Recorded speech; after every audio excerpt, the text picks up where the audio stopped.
The driver opens my door and Connecticut winter air slaps my face outside the Aldridge estate. Through glass, chandeliers pour gold across the crowd. Laughter spikes, coals bellow above the rest. My fingers cinch the leather portfolio worth more than this house. 10 years since I walked out, the quiet one cut from the Aldridge saga. I smooth my charcoal jacket. The platinum cuff winks in the porch light. No crest, no diamonds, just restraint. I didn't come to reconcile. I came to reclaim what was taken. Money, yes, and recognition. Through the window I see my father, Victor, holding court while Cole nods. Mother, Eleanor, smiles thinly. Tessa tilts her phone for a selfie in a red dress that could fund a year. Their display turns my quiet luxury into a weapon. The knob turns beneath my hand and memory surges. Christmas, a decade ago. Father's fist on mahogany when I questioned Cole's expansion without secured suppliers. If you're not contributing, you don't get a voice. I packed my car in freezing rain and didn't look back. The foyer smells of beeswax and old money. Conversation thins when I step inside. Cole saunters over. "Look who wandered home," he says, eyes flicking to my wrist. "Nice watch. Outlet find?" I let the insult die. "Miss Lena," says Nora, our cook, offering a tumbler. "McAllen, neat." Her warmth steadies me. Near Father's study, I pause. Through the half-open door, "We kept her out of Granddad's trust, Cole. Airtight." Laughter. When Cole leaves to fetch a folder, I slip inside, open the right-hand drawer, and photograph pages of Aldridge Family Trust. Amended. I replace the sheets and head toward the dining room's hush, where speeches always start. The dining room gleams. Crystal, candelabras, linen crisp as reprimand. Victor rises at the head, glass aloft. Cole angles for the spotlight. Tessa checks her live stream, murmuring about perfect lighting.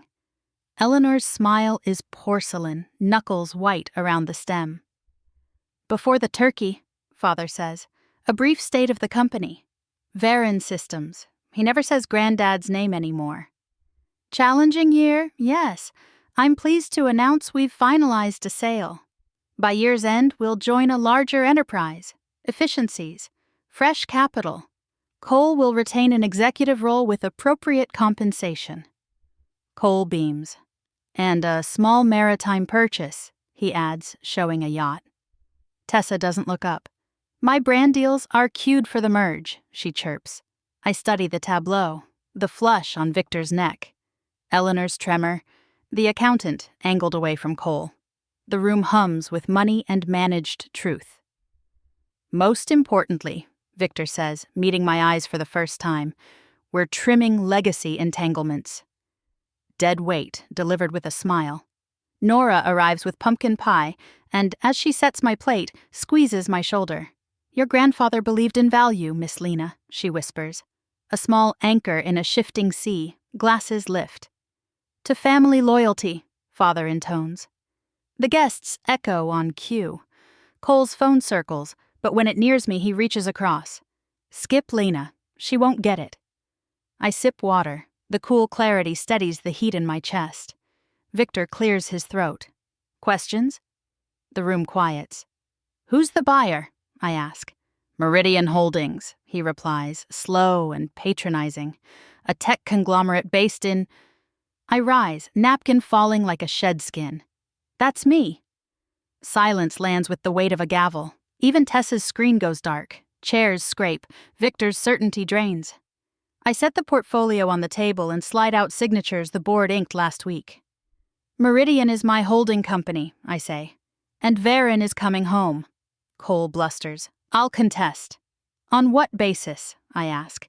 "The trust amendments you hid? Or the cash you moved to outfit your boat?" His mouth shuts.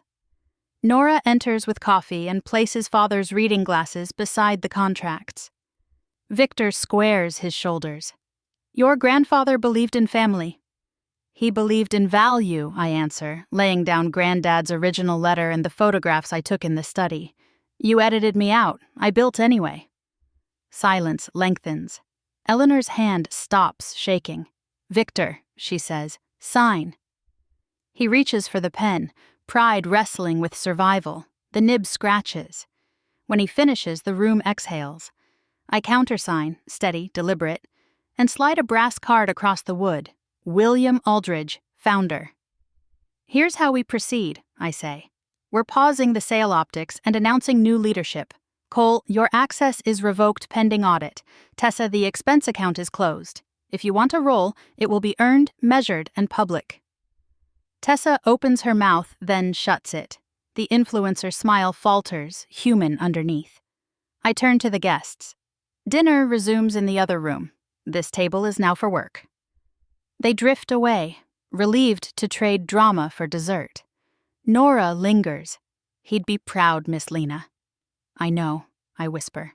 Later, beneath the study's clock, Eleanor touches my arm. I should have spoken sooner. Then help me speak now, I say. We'll rebuild. Ethics first, people first. In the foyer, winter air rushes in, bracing and clean. I step forward, not to leave this time, but to lead.